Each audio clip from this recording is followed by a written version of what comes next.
This is a free sample of the book How to Talk to 9's and 10's by Cairo Copeland. The first half of the book is posted right here on YouTube, free for everyone to listen to. If you like this content and want to hear or read the rest of it, or want to listen to it free of ads, visit reinventideal.com/talk. The book is available on Kindle, paperback, and Audible at reinventideal.com/talk. Intro. You're boring her brains out. All you gotta do is get past hello, and then let the conversation flow naturally from there, is what I was told by my former dating coach. And I do stress former, because that was the same shitty advice I could have gotten from my mom, or your mom, or every other clueless person on the subject. Part of the reason I chose to become a dating coach is due to dissatisfaction with the ones currently available in my local market. Since they couldn't provide the answers I was looking for, I sought those answers out on my own, and once I had them, I knew I could crush the competing coaches just for the fact that I had them. Many dating coaches are just really bad at giving guys advice beyond the usual engaging the conversation is half the battle. Sure, it's a vital part of the process, but as the saying says, there's a whole nother half to this equation. They'll tell their clients, just talk to women and boom, they chase you. That only works for the coaches because they've been talking to women for a long time, many years. But many guys starting out are lost on what to even say to her. So that will be the subject of this book. What do you say when you finally get the balls to talk to random women you don't know or have prior connection with? And to make matters more difficult, these women will also be 9's and 10's on the beauty scale. This book assumes that you're already brave enough to approach women at random. If you're not, then my book, Never Ghosted Again, will make you brave enough. That book represents what are later referred to as the fundamentals of allure, which helps you create a strong, magnetic vibe about yourself. It establishes your presence, which matters more than words in this. And presence is something that's easier to work on because it isn't as spontaneous driven as conversation. It also assumes you have the sexual intelligence to not be mesmerized by her beauty so much that you act like a simp. If not, then my book, Don't Be Sympathetic, will help you with this one. That book will show you how to act and think so as not to come off as creepy and carry in the stench of sexual thirst. Many guys don't know how to talk to women in general because, one, nobody teaches us how best to do this. We're expected to just get it, even though no one tells us how to get it, and society will shame you if you attempt to learn how to get it. I mean, would any guy really want to be caught in public reading a book like this? Everyone would ask him if there's something wrong with him, and that's why he has to read this book. Ironically, though, those same asshole onlookers wouldn't know the first thing about talking to 9's and 10's either. The other reason is, too, the interests of men and women rarely intersect. So because you're not a woman, you don't know what they want to talk about. Many guys think stereotypically that she's interested in the shit that appears on magazines marketed to women like celeb gossip, superficial appearance items, and drama. But these things only interest the stupid and unattractive women, not the 9's and 10's. But there is one interest that's mutual between men and women: sex. Many guys, however, start out talking to women in a very literal manner, boring her to tears. He tries a few witty pickup lines, PUA techniques, and gets shut down. So he goes back to being a nice guy or a simp. No longer bold enough to go after 9's and 10's, as well as state his desires to them. Instead, he settles for a chunky chick or a single mother. The conversations that many guys have, or rather attempt to have, with beautiful women are often cringe-worthy to hear. What's your name? Where are you from? What do you like to do? Do you come here often? They sound more like job interviews than a conversation between two people that will later get it on. The guys that have these conversations, even with extremely gorgeous women, don't enjoy this kind of conversing. They find it agonizing to get through. Why are these conversations so painful to listen to, and even worse, participate in? It's because you're doing the verbal equivalent of trying to punch through a brick wall.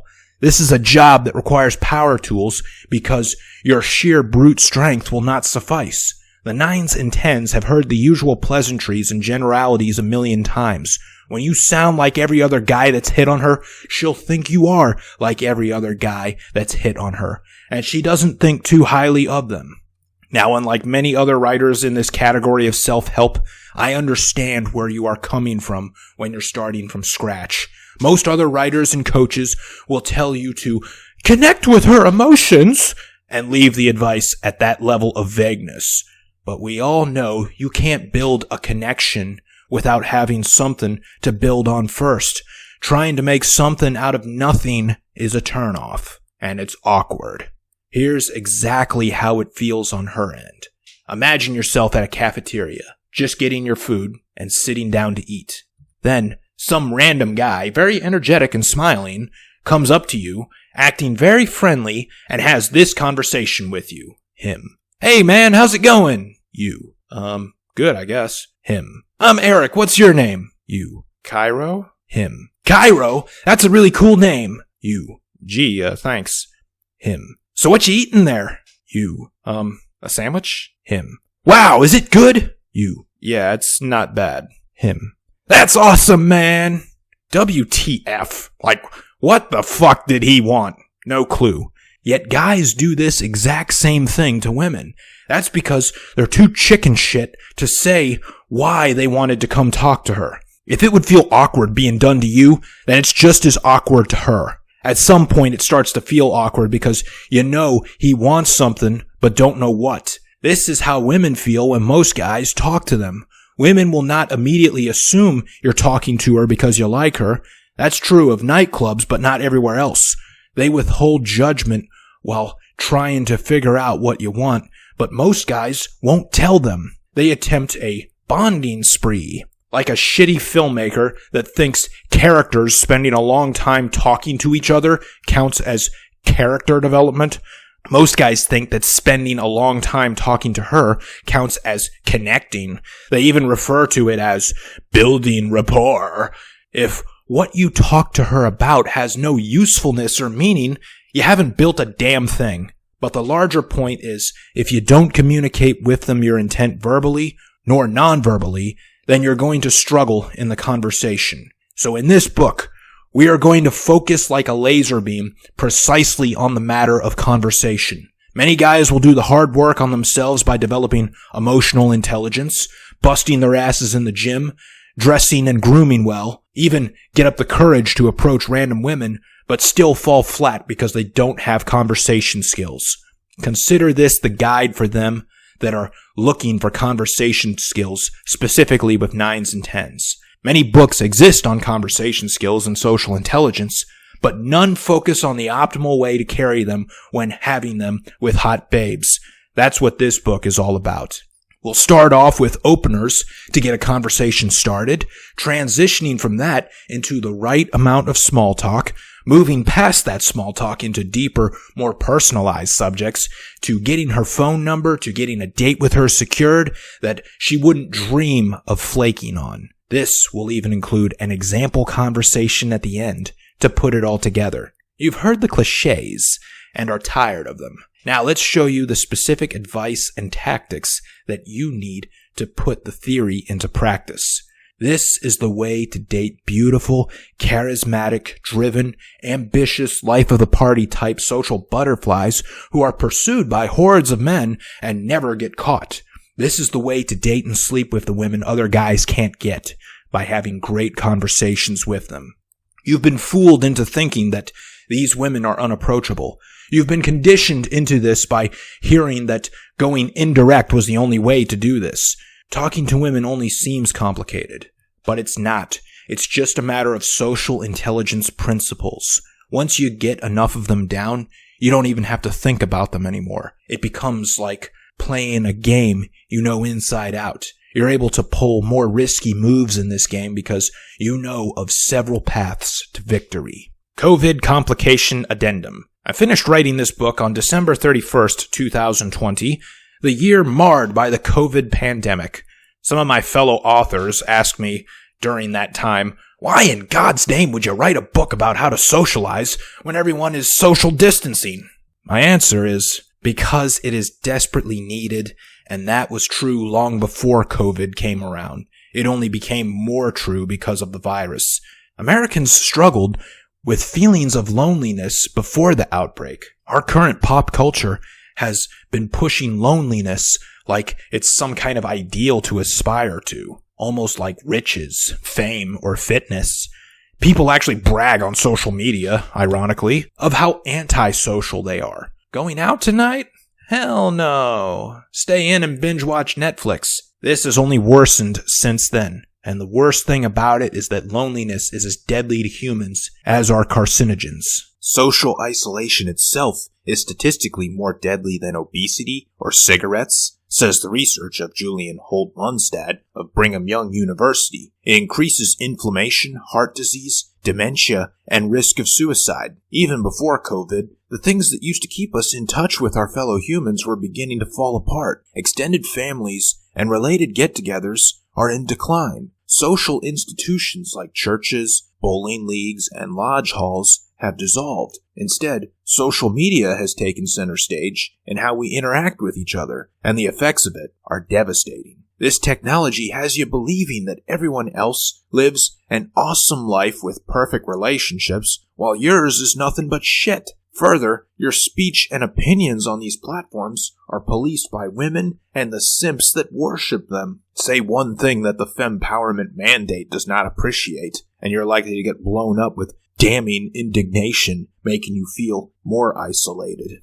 Especially when you're male, because the majority of the popular and publicly approved opinions spread across social media platforms are often very anti-male. But now, during this crisis, a great opportunity exists, especially for males. At the time of this writing, 5 companies are going full force into releasing vaccines for the dreaded disease. The world economy could be just a few months away from reopening, and along with that, so too will the social outposts of the sexual marketplace and dating pool. While many in the dating advice industry, and even some in the Red Pill Consortium, believe that the new arenas are the dating apps, they are greatly mistaken. At one point in their existence, Tinder, Bumble, Plenty of Fish, and OkCupid were viable places to look for love. But the overpopulation of simps on these apps has ruined their usefulness. These apps are now used by women only to get free validation on demand. Every guy has likely experienced this. He matches with a woman on one of these apps, but during the messaging she tells him that she's not interested in dating. She's just looking to talk to people. Even good-looking, high-value,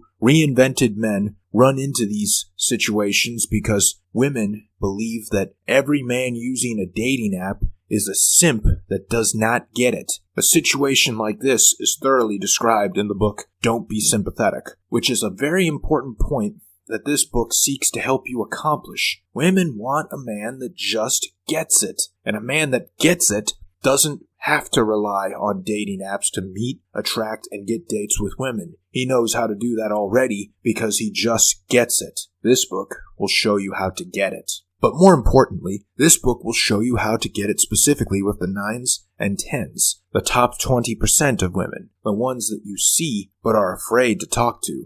Even if you've developed the sexual intelligence described in Don't Be Sympathetic, you're still afraid to talk to them because you don't know what to say. Knowing what to say is getting it. Further, the 9's and 10's have armies of simps at their beck and call that give them free validation online anytime they want it. So it's pointless to try messaging them online because your message, no matter how substantive and thoughtful it is, will be buried in all the fan mail from simps. But as you know, she's thoroughly disgusted by these worthless worshippers and wants nothing to do with them, so you don't have to be a 9 or a 10 yourself to stand out to her. The fact that you have the social skills and confidence to cold approach her and start up a conversation is enough to impress her, especially after this past year of isolation that has turned everyone into a social retard. You having the balls to go talk to her and having the social intelligence to know what to say will have the greatest superpower you can possess for the dating scene